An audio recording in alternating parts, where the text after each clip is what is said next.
બાપાને પ્રશ્ન કર્યો,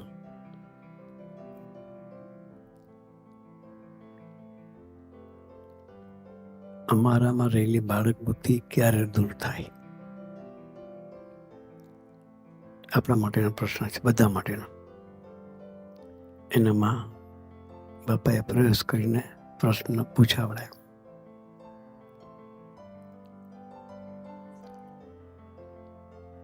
યોગી મહારાજે એક જ વાક્યમાં જવાબ આપ્યો, મહિમા સમજાય તો. શું કહ્યું? મહિમા સમજાય તો.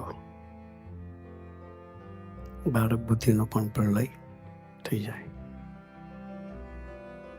પછી સંતે તરત પાછું પૂછ્યું, એ મહિમા સમજાય કેવી રીતે?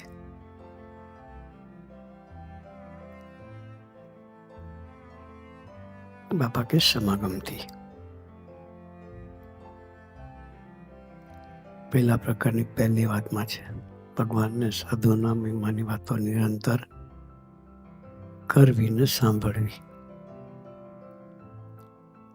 પછી આગળ એ જ વાતમાં કહે છે, મહિમા સમજવાનું કારણ તો એવા ભગવતીનો પ્રસંગ છે એ વિના એવો મહિમા સમજાતો નથી.